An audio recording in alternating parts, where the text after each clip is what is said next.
Hello बच्चों, मैं विपिन शर्मा। बच्चों, आज हम क्लास 11th के मोस्ट इम्पोर्टेंट टॉपिक एक्सीलरेशन की बात करेंगे। एक्सीलरेशन में बच्चों जितने भी मैक्सिमम कितने टाइप का एक्सीलरेशन होता है, जितने भी मैक्सिमम कंसेप्ट हैं, उन सब के बारे में धीरे धीरे आज हम कोशिश करेंगे कि कंप्लीट एक्सीलरेशन हमारा हो जाए। तो इसके लिए चलिए बच्चों, टाइम ना वेस्ट करते हुए हम अपने टॉपिक पर चलते हैं। सबसे पहले किसकी बात करेंगे हम? क्लास 11th में जो हमारा चैप्टर है एक्सीलरेशन।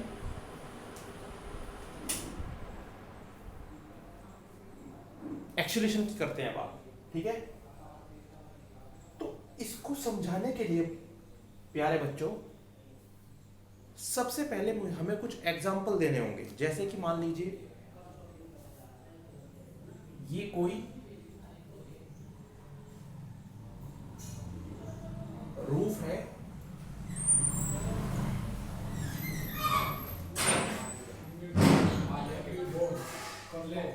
यहां पर क्या है कि कोई बच्चा खड़ा हुआ है, ठीक है ना, और इस बच्चे के हाथ में क्या है? बॉल है, और इसने क्या किया? इस बॉल को यहां से ड्रॉप कर दिया। तो जैसे ही बच्चे ये ड्रॉप करेगा, क्या होगा यहाँ पर पे ध्यान देने वाली बात क्या है? क्या होगा यहाँ पे? जैसे ये ड्रॉप करेगा तो यहां से इस तरह से बॉल नीचे जाएगी, और बच्चों जैसे जैसे बॉल नीचे जाएगी उसकी वेलोसिटी बढ़ती चली जाएगी। इट मींस वेलोसिटी इंक्रीजेस, ठीक है। या हम कह सकते हैं कि कोई बच्चा कहां खड़ा है?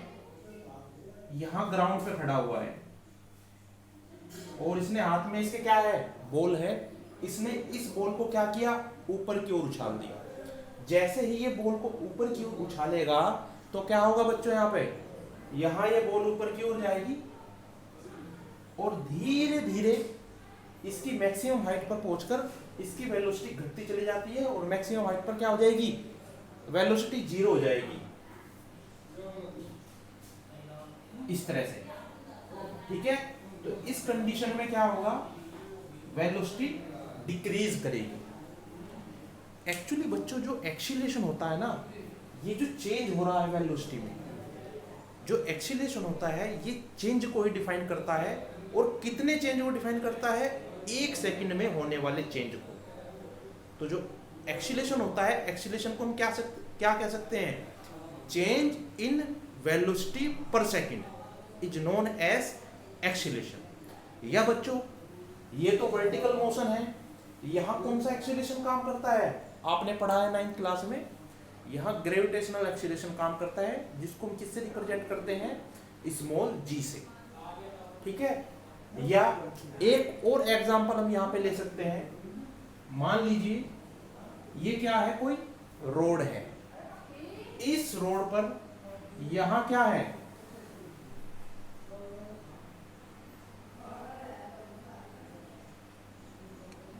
कोई कार है, और ये कार है इस समय रेस्ट में।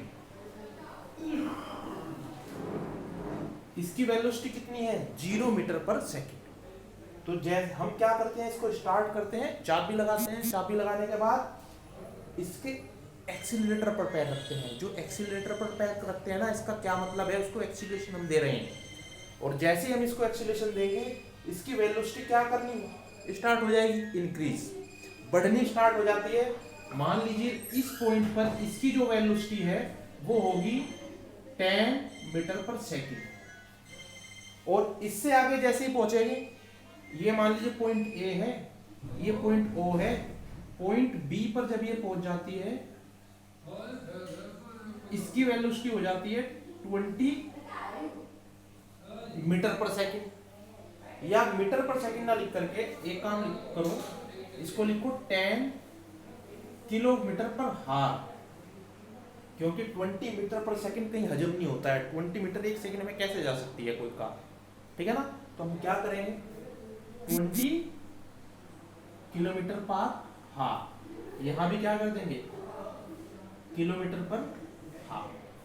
और बच्चों जैसे ये कार पॉइंट ए पर पहुंचती है, हम क्या लगाते हैं? ब्रेक लगाते हैं। तो जैसे ही ब्रेक लगाते हैं, क्या स्टार्ट हो जाएगी? ये कार रुकना शुरू हो जाएगी।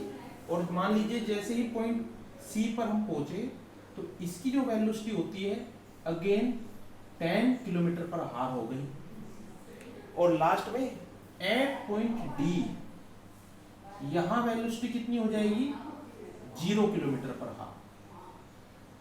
ठीक है ना। तो बच्चों देखो ये जो कंडीशन है यहाँ क्या हो रही है, वेलोसिटी इंक्रीज हो रही है, ठीक है ना। और ये जो कंडीशन है यहाँ वेलोसिटी क्या हो रही है, डिक्रीज हो रही है। तो बच्चों वेलोसिटी इंक्रीज होना और वेलोसिटी डिक्रीज होना, जब हम चेंज इन वेलोसिटी को किससे डिफाइन करते हैं, एक्सीलरेशन से, तो इंक्रीज होने को भी एक्सीलरेशन से डिफाइन करते होंगे, डिक्रीज होने को भी कुछ ना कुछ एक्सीलरेशन ही होता होगा जिसको हम बोलते हैं। तो बच्चों यहाँ एक्सीलरेशन को दो पार्ट में इस बेस पर, दो पार्ट में इस बेस पर, मैं इस बेस पर क्यों बोल रहा हूँ, क्योंकि सिर्फ और सिर्फ जरूरी नहीं है कि एक्सीलरेशन दो टाइप का हो। कैसे, मान लीजिए यहाँ पर तो हम किसकी बात कर रहे हैं कि जब वेलोसिटी इंक्रीज और डिक्रीज हो रही है। एक बार हम जब यूनिफॉर्म और नॉन यूनिफॉर्म एक्सीलरेशन की बात करेंगे तो वहां पर यूनिफॉर्म और नॉन यूनिफॉर्म के बेस पर एक्सीलरेशन को डिवाइड किया जाता है। यहाँ हम अभी किसकी बात कर रहे हैं, यहाँ हम बात कर रहे हैं वेलोसिटी इंक्रीज और डिक्रीज के बेस पर। तो वेलोसिटी इंक्रीज और डिक्रीज के बेस पर एक्सीलरेशन को दो पार्ट में डिवाइड किया गया है। जब इंक्रीज होती है वेलोसिटी उसको तो बोलते हैं बच्चों एक्सीलरेशन,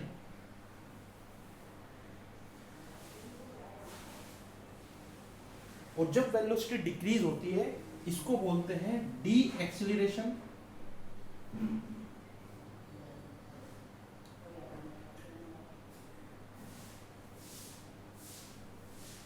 और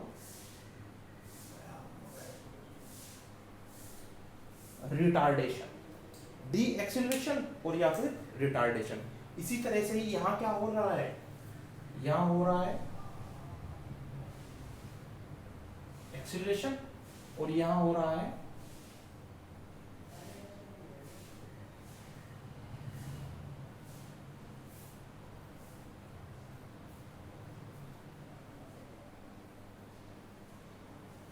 रिटार्डेशन। क्लियर है ना। तो बच्चों ये सभी जो है ये एक्सीलरेशन का इंट्रोडक्शन है।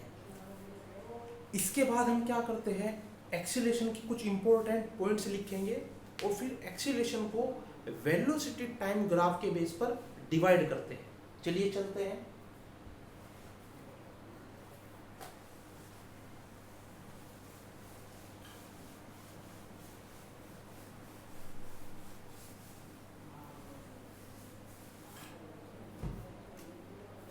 तो बच्चों सबसे पहला पॉइंट तो हमारा यही आ जाएगा, change in velocity per second is known as acceleration, या हम इसको क्या लिख सकते हैं, और rate of change of velocity is known as acceleration. ठीक है। अगर हम इसकी यूनिट की बात करें बच्चों, तो ऐसा यूनिट क्या हो जाएगी इसकी, एक्सीलरेशन को अगर हम देखें rate of change of velocity है ना, तो ऊपर वेलोसिटी आ जाएगा और ऊपर नीचे टाइम आ जाता है। बच्चों मैं फॉर्मूला यहाँ इसलिए नहीं लिखवा रहा हूँ क्योंकि जब हम यहाँ पर भी दो टाइप के एक्सीलरेशन और पढ़ेंगे, जैसे हमने पीछे वेलोसिटी पढ़ी है ना, एवरेज वेलोसिटी और इंस्टेंटेनियस वेलोसिटी। इसी तरह से जब हम एवरेज एक्सीलरेशन और इंस्टेंटेनियस एक्सीलरेशन की बात करेंगे तब मैं इसका वहाँ पे फॉर्मूला लिखवाऊंगा। ठीक है ना। तो यहाँ से हम क्या लिख लेते हैं, इसकी ऐसा यूनिट क्या हो जाएगी, मीटर पर, वेलोसिटी की क्या होती है मीटर पर सेकंड, और यहाँ है मीटर पर सेकंड, तो इट मींस मीटर पर सेकंड स्क्वायर। ये बच्चों कैसी क्वांटिटी होती है, इट इज ए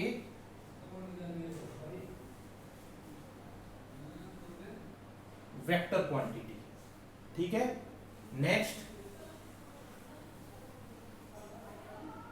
अगर बच्चों हम इसकी डायमेंशन लिखें तो इसकी डायमेंशन क्या हो जाएगी, वेलोसिटी की, यह हो जाएगा मीटर पर सेकंड। यहां से देख लेते हैं m L0 T⁻², ये हो जाती है, ये प्रॉपर वे है लिखने का, या इसको ऐसे भी लिख सकते हैं m T⁻², ठीक है ना। नेक्स्ट बच्चों, जैसे कि मैंने आपको बताया कि एक्सीलेशन जब हमारी वेलोसिटी में इंक्रीज होता है तो एक्सीलेशन एक कैसी क्वांटिटी हो जाती है, जब वेलोसिटी में इंक्रीज होता है तो उसको एक्सीलेशन बोलते हैं, और जब वेलोसिटी डिक्रीज होती है तो इसको डी एक्सीलेशन बोलते हैं। बच्चों जब वेलोसिटी इंक्रीज होती है ना तो मैथमेटिकली जब हम देखते हैं तो एक्सीलेशन हमारे पास निकल करके क्या आता है, क्योंकि एक वेक्टर क्वांटिटी है, ठीक है ना, वेक्टर क्वांटिटी है। If velocity increase then acceleration will be positive. तो एक्सीलरेशन कैसा आएगा, हमेशा positive. If velocity decrease then acceleration will be negative. तो इस कंडीशन में एक्सीलरेशन कैसा हो जाएगा बच्चों, निगेटिव। और अगर हम बात करें तो क्या हो सकता है, when acceleration will be 0 then velocity may be 0 or not। बच्चों जब एक्सीलरेशन 0 होता है ना, जैसे हमने देखा है, मैंने आपको एग्जांपल बताया, मान लीजिए गाड़ी है वो मूव कर रही है, तो अगर एक्सीलरेशन 0 है, गाड़ी इस समय हमने मान लीजिए मूव नहीं कर रही हो, पहले से ही मूव करती हुई आ रही है, और एक्सीलरेशन हमने उस चीज को नहीं दिया, तो इसका मतलब ये नहीं है कि उसकी वेलोसिटी 0 होगी। बात समझ में आ रही है। एक्सीलरेशन अगर 0 है तो इसका मतलब ये है कि वेलोसिटी बढ़ नहीं रही है, जितनी वेलोसिटी पहले है उतनी ही वेलोसिटी से हमारा ऑब्जेक्ट मोशन कर रहा है। एक्सीलरेशन 0 होने का मतलब ये होता है। एक्सीलरेशन, क्योंकि कई बार हमारे दिमाग में भ्रम बन जाता है कि acceleration 0 it means velocity is equal to 0, तो ये कोई जरूरी बात नहीं है, ठीक है ना। और बच्चों एक्सीलरेशन जो होता है, एक्सीलरेशन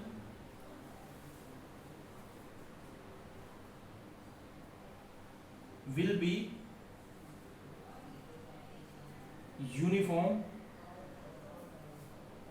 and non-uniform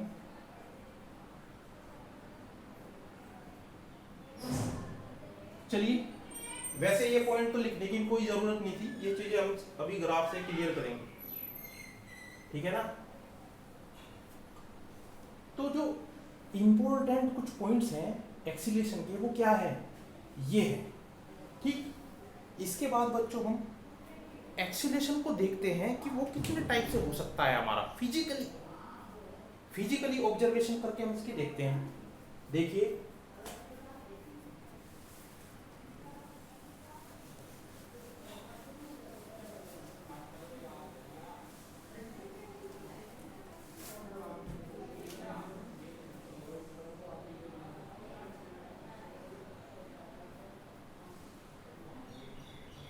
और बच्चों एक्सीलरेशन को स्मॉल a से डिनोटेड करते हैं, और उसके ऊपर क्या लगाते थे हम, वेक्टर का निशान। ये पॉइंट और ऐड कर लेना, कोई दिक्कत वाली बात नहीं है। तो बच्चों हम चलते हैं, व्हेन a इक्वल टू 0, जब एक्सीलरेशन 0 है। Second, when a not is equal to 0, a is equal to constant, जब a 0 नहीं है, क्या है, कांस्टेंट है। Third, when a is equal to variable, जब a क्या है, वेरिएबल है। इसका क्या मतलब है, चलिए इसको हम फिगर से देखते हैं। मान लीजिए बच्चों कोई इंसेक्ट है, ये उसकी जो वेलोसिटी है 2 मीटर पर सेकंड है, और इस कंडीशन में एक्सीलरेशन क्या है 0, तो इसका मतलब होगा ये इंसेक्ट हमेशा क्या रहेगा 2 मीटर पर सेकंड से ही चलता रहेगा। ये टाइम मान लीजिए 1 सेकंड, 2 सेकंड, 3 सेकंड, हमेशा इसकी वेलोसिटी क्या होगी 2 मीटर पर सेकंड। अब a इक्वल टू कॉन्स्टेंट मैं मान लेता हूं, a की वैल्यू कितनी है 2 क्या 2 मीटर पर सेकंड स्क्वायर। तब बच्चों क्या होगा, इसका क्या मतलब है, देखो a इक्वल टू 2 मीटर पर सेकंड स्क्वायर, इसका मतलब है कि जो वेलोसिटी है वो 2 मीटर इन ईच सेकंड बढ़ती जा रही है। समझ रहे हो, जैसे मान लीजिए यहां वेलोसिटी पॉइंट ए है हमारे पास, या ए या अभी पॉइंट नहीं मानते हैं, यहां जो वेलोसिटी है बच्चों इसकी 1 सेकंड पर हमने कितना एक्सेलरेशन दिया 2 मीटर पर सेकंड स्क्वायर, और यहां वेलोसिटी में इसकी मान लेता हूं पहले 1 मीटर पर सेकंड। ठीक, अब 1 मीटर चलेगा ये, 1 मीटर के बाद इसकी जो वेलोसिटी है वो कितनी बढ़ जाएगी 2 बढ़ जाएगी, तो नेक्स्ट कितनी हो जाएगी 3 मीटर पर सेकंड दूसरे सेकंड में, ठीक है। और थर्ड सेकंड में क्या होगा बच्चों, ये हो जाएगी 5 मीटर पर सेकंड, ठीक है ना। और अगले 4 सेकंड में क्या हो जाएगा 7 मीटर पर सेकंड। तो इस तरह से इसकी वैल्यू क्या हो जाएगी 2 मीटर पर सेकंड बढ़ती चली जाएगी। तो आई होप आपको समझ में आ रहा होगा कि अगर a इक्वल टू 2 मीटर पर सेकंड है, इसका मतलब होता है कि जो वेलोसिटी है वो 2 मीटर इन ईच सेकंड बढ़ती चली जाती है। ये होता है फिजिकल मीनिंग एक्सीलरेशन का, समझ रहे हो। और वेरिएबल का क्या मतलब होता है एक्सीलरेशन में, मान लीजिए ये कोई इंसेक्ट है, इस समय इसकी वेलोसिटी है 1 मीटर पर सेकंड और टाइम हुआ है 1 सेकंड। 1 सेकंड पर इसकी जो वेलोसिटी है वो 1 मीटर पर सेकंड है। अब मैं इसका एक्सीलरेशन वेरिएबल का मतलब होता है बच्चों कि कांस्टेंट नहीं है, कभी 2 हो रहा है, कभी 3 हो रहा है, कभी 4 हो रहा है, कभी 5 हो रहा है, कभी 6, और कभी फिर 6 से फिर 5 पे आ जाता है, 4 पे आ जाता है, फिर 2.5 पे आ जाता है, 1.5 पे आ जाता है, 1.25 पे आ जाता है, जो भी आपको मानना है मानो, लेकिन वो कांस्टेंट नहीं है। उससे क्या होगा, देखो यहाँ तो बिल्कुल इसके बीच में 2 का डिफरेंस आ रहा था ना, यहाँ 1 सेकंड में 2 का डिफरेंस है, यहाँ भी इन ईच सेकंड 2 का डिफरेंस, यहाँ पे भी 2 का डिफरेंस। यहाँ ऐसा नहीं होगा, यहाँ क्या होगा वेलोसिटी कभी बढ़ेगी कभी घटेगी, कभी बढ़ेगी कभी घटेगी। मान लीजिए 1 सेकंड पर कितनी है इसकी वेलोसिटी 1 मीटर पर सेकंड, तो आगे इसकी अगर ये हो जाती है, ये मान लीजिए 3 मीटर पर सेकंड हो गई अगली दूसरी सेकंड में, तो बच्चों इसे देखने से क्या पता चल रहा है कि यहाँ एक्सीलरेशन कितना है, यहाँ एक्सीलरेशन है 2 मीटर पर सेकंड स्क्वायर का। अब मैं मानता हूँ अगले एक और सेकंड में इसकी जो वेलोसिटी है बच्चों, इस बार जो कि त्यों रही 3 मीटर पर सेकंड, जो कि त्यों रही 3 मीटर पर सेकंड। इसका क्या मतलब है, इसका मतलब है यहाँ जो एक्सीलरेशन है वो है 0 मीटर पर सेकंड स्क्वायर, इट मींस यहाँ एक्सीलरेशन नहीं है। अब मैं मानता हूँ अगले 4 सेकंड में इसकी जो वेलोसिटी है बच्चों वो 2 मीटर पर सेकंड हो गई, इट मींस यहाँ क्या हुआ है, देखो वेलोसिटी 3 थी, 3 से क्या हो गई 2, यहाँ रिटार्डेशन हुआ है। और जो हमने यहाँ इसको डी एक्सीलरेशन दिया है उसकी वैल्यू कितनी है 1 मीटर पर सेकंड स्क्वायर। बच्चों मैं आपको लिखा चुका हूँ, जब भी डी एक्सीलरेशन होगा वहाँ एक्सीलरेशन कभी भी पॉजिटिव में नहीं आता है। इसका मतलब यहाँ जो मैंने 1 मीटर पर सेकंड स्क्वायर लिखा है ये स्टेटमेंट रॉन्ग है, यहाँ क्या आना चाहिए -1 मीटर पर सेकंड स्क्वायर।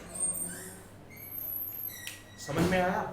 अब यहीं से ही बच्चों हम वेलोसिटी टाइम ग्राफ बनाते हैं, जो कहीं अलग से टॉपिक भी मिलता है बुक्स में, लेकिन हम यहीं ऐड कर देते हैं इसको। कैसे, देखिए यहाँ आप क्या करेंगे, इसी एक्सीलरेशन के पार्ट के ऊपर जब आप अपने नोट्स बनाएंगे यहाँ लिखेंगे acceleration and velocity time graph, ठीक है ना। तो इस पोजीशन के लिए बच्चों वेलोसिटी टाइम ग्राफ बनाता हूँ, मान लीजिए यहाँ क्या है, वेलोसिटी है, और यहाँ क्या है, टाइम है। ठीक, पहले पहली पोजीशन की बात करते हैं। इसको मान लीजिए यहाँ क्या है, 1 सेकेंड, 2 सेकेंड, 3 सेकेंड, ये 1 metre, 2 metre, 3 metre, 1 second, 1 second, 2 second, 3 second, और ये टाइम किस में है बच्चों, सेकंड में है, और ये वेलोसिटी मीटर पर सेकंड में है। ये टाइम किस में है, सेकंड में है, और वेलोसिटी किस में है, मीटर पर सेकंड में है। देखो 1 सेकंड में जो हमारी वो वेलोसिटी है कितनी है, 2 मीटर पर सेकंड, तो इसको ऊपर बढ़ाएंगे, यह पॉइंट मिलेगा हमें। 2 सेकंड में हमें कौन सा पॉइंट मिलेगा बच्चों, 2 पॉइंट में भी हमें कहाँ, 2 वाले पे ही मिलेगा। जब 3 मीटर पर सेकंड में पहुंच जाता है तब भी हमें कौन सा पॉइंट मिलेगा, यही वाला पॉइंट मिलेगा। ठीक है ना। तो यहाँ क्या हो जाएगा बच्चों, अगर हम ध्यान से देखें, बहुत क्लियरली ऑब्जर्व करें, तो यहाँ हमें किस तरह की लाइन मिलेगी, ये देख, ये वाली लाइन मिलेगी, और इसको क्या बोलते हैं,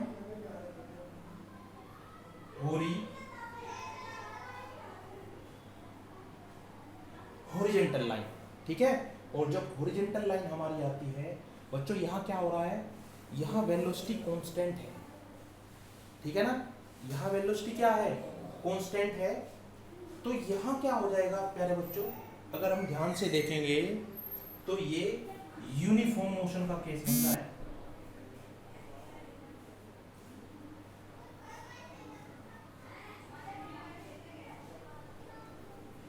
ठीक है ना।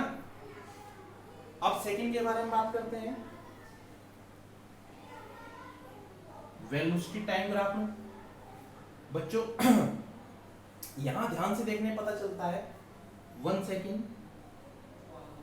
2 second, 3 second, 4 second, 1 metre, 2 metre, 3 metre, 4 metre. ठीक है ना, यह ऑब्वियस है, यहां मीटर पर सेकंड, यहां बच्चों मीटर पर सेकंड, वेलोसिटी की बात कर रहे हैं ना, अगर वेलोसिटी की बात कर रहे हैं तो मीटर पर सेकंड, और ये किस में है, 1 सेकंड, 2 सेकंड, 3 सेकंड, 4 सेकंड। ठीक। अच्छा यहाँ देखो 1 सेकंड में कितनी वेलोसिटी हो गई हमारी, 1 मीटर पर सेकंड, तो ये पॉइंट यहाँ मिलेगा। अब अगले दूसरे सेकंड में जो वेलोसिटी है वो 3 मीटर पर सेकंड है, तो ये पॉइंट हमें यहाँ मिलेगा। अगले तीसरे सेकंड में जो बच्चों हमारी वेलोसिटी है वो कितनी है, 5 मीटर पर सेकंड है, तो बच्चों कहीं वो ऊपर यहाँ पे हमें पॉइंट मिलेगा। समझ रहे हो। और जब मैं इसको मिलाऊंगा, ये एक स्ट्रेट लाइन आती है। ठीक है ना, कैसी लाइन आती है,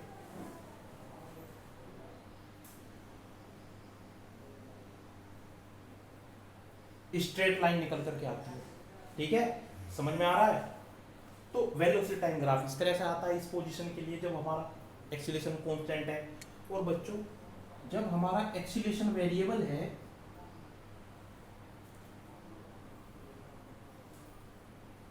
एक्सीलरेशन वेरिएबल है ये 1 second, 2 second, 3 second, 4 second, 1 metre per second, 2 metre per second, 3 metre per second, 4 metre per second.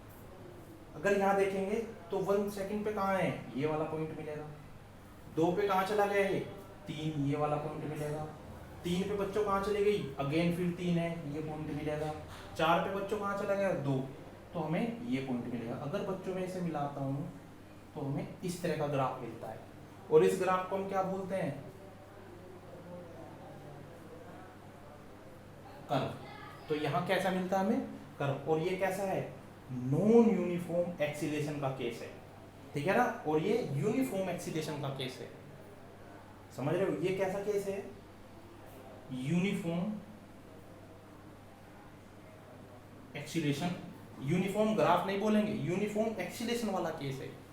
और ये क्या है, नॉन यूनिफॉर्म एक्सीलरेशन वाला केस है, और यहाँ क्या है, एक्सीलरेशन 0। ठीक, तो बच्चों इस तरह के ग्राफ हमें यहाँ पे निकल के आते हैं। और देखो यहाँ क्या हो रहा है, यहाँ मैंने रिटार्डेशन का भी हल्का सा ग्राफ ले लिया। अगर रिटार्डेशन होगा तो ग्राफ हमें कैसा मिलेगा, ऐसे। देखो जब एक्सीलरेशन होता है तो जो स्लोप मिलता है वो कैसे मिलता है, उसमें पॉजिटिव स्लोप मिलता है। और जब रिटार्डेशन होता है तो स्लोप कैसा होगा, यहाँ इसके लिए स्लोप कैसा होगा, निगेटिव स्लोप आता है इसके लिए। समझ रहे हो कैसे? मान लीजिए हमारे पास एक ग्राफ तो ये हो गया, और बच्चों एक ग्राफ ये हो गया। तो बच्चों ये जो इसका स्लोप आता है ना, ये जो हम निकालते हैं, ये आता है पॉजिटिव, और ये जो स्लोप आता है इसका, ये आता है निगेटिव। जब भी कभी भी आपको इस तरह से कोई दो ग्राफ दिखें तो हमेशा देखते ही अंदाजा लग जाना चाहिए इसका स्लोप कैसा है, पॉजिटिव है, और उसका स्लोप कैसा है, निगेटिव है। तो बच्चों ये वेलोसिटी टाइम ग्राफ है जो हम यहाँ से निकालते हैं। ठीक है, तो इसी के बेस पर हम नॉन यूनिफॉर्म, यूनिफॉर्म एक्सीलरेशन के केस को बता सकते हैं। तो हमारा uniform, non uniform, positive, negative acceleration हो गया। अब हम बात करेंगे एवरेज एंड इंस्टेंटेनियस एक्सीलरेशन की। ठीक है ना, चलिए उसकी भी बात अभी कर लेते हैं।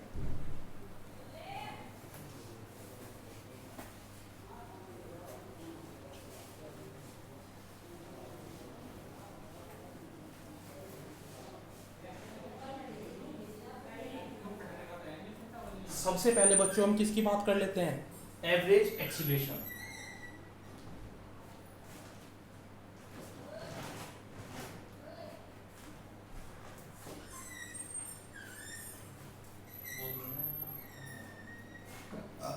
एवरेज एक्सीलरेशन का क्या मतलब है, देखो अब अगेन हमें वेलोसिटी टाइम ग्राफ बनाना पड़ेगा।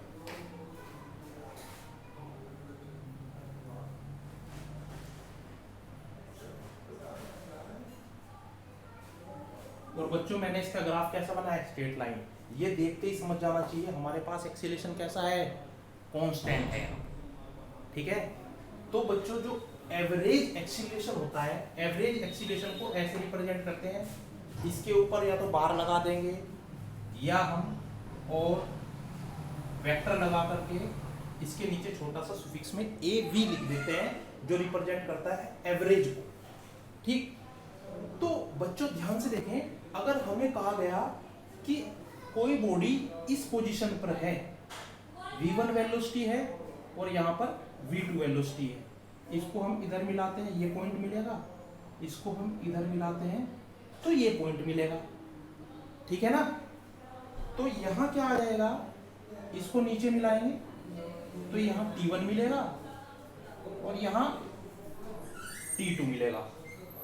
ठीक है ना, तो इसका क्या मतलब है कि एवरेज एक्सीलरेशन क्या होगा, एवरेज एक्सीलरेशन अगर हमारे से पूछ लिया जाए देन हम उसको कैसे डिफाइन करेंगे। देखो एवरेज एक्सीलरेशन अगर मैं यहां से निकालूं तो बच्चों उसका फॉर्मूला होता है total velocity upon total time taken to acquire about velocity. देखो अब इसको ज्यादा डिटेल में लिखवाने की जरूरत नहीं है क्योंकि हम बहुत बात कर चुके हैं किसमें, स्पीड और वेलोसिटी में। यहाँ सेम कंसेप्ट है। टोटल वेलोसिटी का मतलब ये है, मान लीजिए कोई ऑब्जेक्ट है जिसकी इनिशियल वेलोसिटी v1 है और वो चलते चलते चलते उसकी वेलोसिटी बढ़ती गई बढ़ती गई बढ़ती गई और इन लास्ट कहाँ हो गई v2। तो बच्चों जो उसका एवरेज एक्सीलरेशन होगा, उसकी जो टोटल वेलोसिटी होगी v1 से v2 तक की जो टोटल वेलोसिटी होगी, और उस वेलोसिटी को एक्वायर करने में उसको जितना टाइम लगा है उस टाइम से उसका डिवाइड कर देते हैं, हमारे पास एवरेज एक्सीलरेशन निकल करके आ जाता है। अगर मैं यहाँ से देखूं तो बच्चों क्या चीज बताएगा, ये हो जाएगा हमारे पास डेल्टा v जिसकी वैल्यू होगी v2 माइनस v1, और ये हो जाएगा हमारे पास डेल्टा t जिसकी वैल्यू होगी t2 माइनस t1। यहाँ v2 माइनस v1 और यहाँ पर t2 माइनस t1। तो बच्चों टोटल वेलोसिटी कितनी हो गई यहाँ पे हमारे पास, डेल v और टोटल टाइम कितना हो गया, डेल टी। ये क्या आ जाता है हमारे पास, एवरेज एक्सीलरेशन।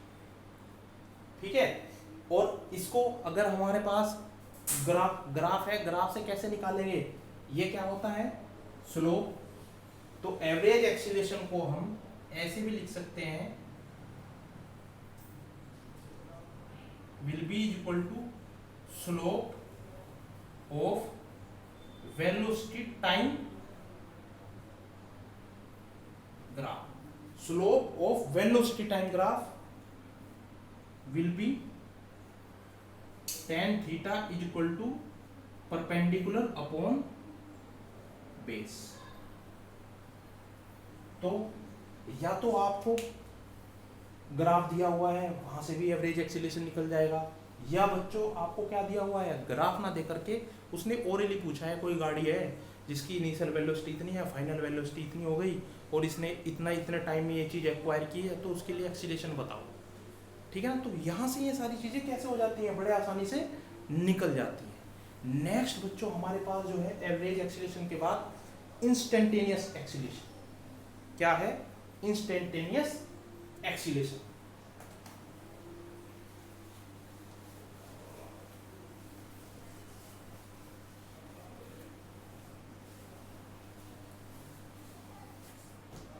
इंस्टेंटेनियस एक्सीलरेशन क्या होता है,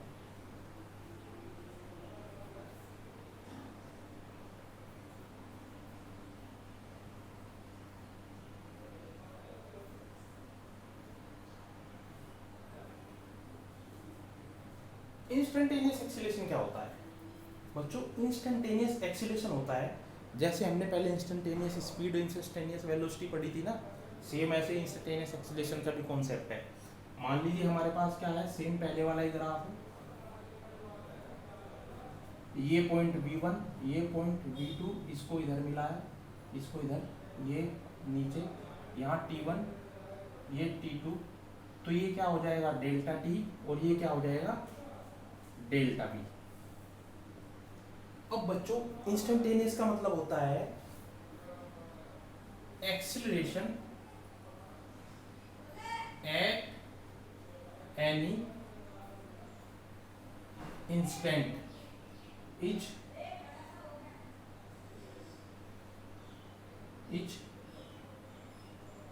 known as instantaneous एक्सीलरेशन। और वो कैसे, देखो मुझे टाइम t2 पे कहा उसने कि जस्ट इंस्टेंटेनियस का मतलब क्या है बच्चों, किसी इंस्टेंट पर, किसी क्षण, जैसे यहाँ तो t1 से t2 के बीच में वेलोसिटी पूछ ली गई, वो कह दे कि t2 टाइम पे बताओ कितनी होगी, तो मेरे को क्या करना पड़ेगा, t1 को उसके पास लेके जाना पड़ेगा। t1 को उसके पास लेके जाने का क्या मतलब है, it means change t2 minus t1 में जो चेंज है वो किसकी ओर अग्रसर हो जाएगा, जीरो के। इट मीन्स डेल्टा टी किसकी ओर चलेगा, जीरो के। ठीक है बच्चों, तो जैसे ही टाइम कम होता चला जाता है, मैंने पहली वीडियो में बताया है, डेल किसके लिए यूज करते हैं, लार्ज स्केल के लिए, और जैसे हम स्मॉल स्केल की बात करते हैं वहाँ हम डेरिवेटिव का यूज करते हैं, जिसको हम रिप्रेजेंट करते हैं डी से, स्मॉल डी से। और ये डिफरेंशिएशन में भी यहीं से ही हमारा कैलकुलस स्टार्ट होती है, मैथमेटिक्स स्टार्ट होती है। इसीलिए इंस्टेंटेनियस एक्सीलरेशन के क्वेश्चन भी इंपॉर्टेंट माने जाते हैं और जरूर आते हैं। नीट में तो इसका एक क्वेश्चन 101% आता है हर बार। ठीक है ना, तो हमें मोस्टली क्या समझना है, मोस्टली समझना क्या होता है हमें कि इंस्टेंटेनियस एक्सीलरेशन क्या है, किसी इंस्टेंट पर जो एक्सीलरेशन की हम बात करते हैं। ठीक, और इंस्टेंट पर एक्सीलरेशन की बात करेंगे तो क्या हो जाएगा, if average acceleration is equal to del v upon del t। अगर बच्चों हमारे पास average acceleration del v upon del t है, तो इंस्टेंटेनियस एक्सीलरेशन क्या होगा, देन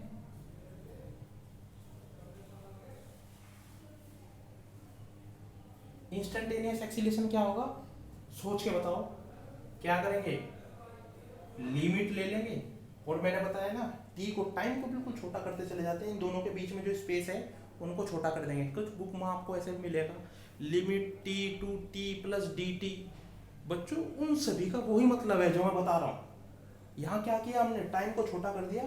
टाइम को छोटा करा इट मीन इनके बीच का जो चेंज है वो जीरो के अप्रोक्स आना चाहिए। वो बिल्कुल जीरो तो नहीं आता है, बिल्कुल जीरो के पास में लेते हैं, समझ रहे हो? इसीलिए जो बुक्स में लिखा रहता है ना t to t plus d t, इसका क्या मतलब होता है? इसका मतलब बच्चों ये होता है, देखो ध्यान से देखना, मैंने कहा टी टू टाइम पर मेरे को क्या बताओ, एक्सीलरेशन बताओ। तो बच्चों हम जब इस टाइम को इसके पास लेकर के आते हैं ना, कम करते चले जाते हैं, तो जैसे ही जैसे हम कम करते हुए चले जाएंगे बिल्कुल T2 के ऊपर नहीं पहुंचते हैं हम, बिल्कुल T2 के जस्ट बराबर तक पहुंचते हैं,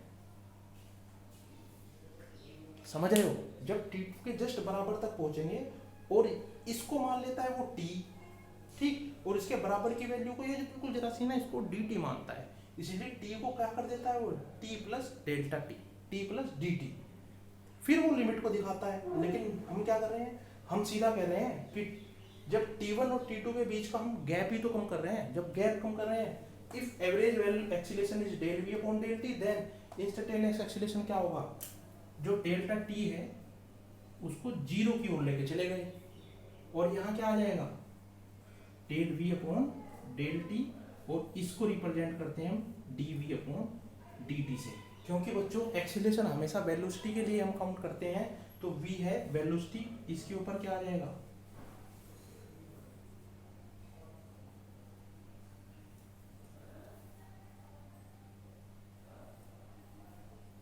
वेक्टर आ जाता है।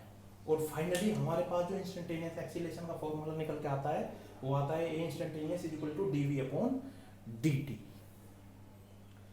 इसके बाद बच्चों नेक्स्ट लेक्चर में हम कुछ इसके न्यूमेरिकल डिस्कस करेंगे, देन हमारा एक्सीलरेशन वाला टॉपिक कंप्लीट हो जाएगा।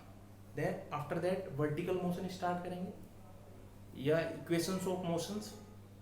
और इस बार क्या किया गया है कि सिलेबस तो चेंज हो ही गया, तो सिलेबस में जो पहले इक्वेशंस ऑफ मोशंस को हम किससे डेरिवेटिव मोशंस डेरिवेशन करके भी निकालते थे ना, डेरिवेशन मतलब डिफरेंशिएशन करके भी निकालते थे, मैथमेटिकल कॉन्सेप्ट से फाइंड करते थे, वो इस बार सिलेबस में नहीं है। इस बार सिलेबस में सिर्फ और सिर्फ क्या है, ग्राफिकल मेथड से सोल्व करना, ठीक है ना? तो आगे जो भी चीज़ें हैं नेक्स्ट वीडियो में डिस्कस करेंगे। आज के लिए इतना ही, थैंक यू।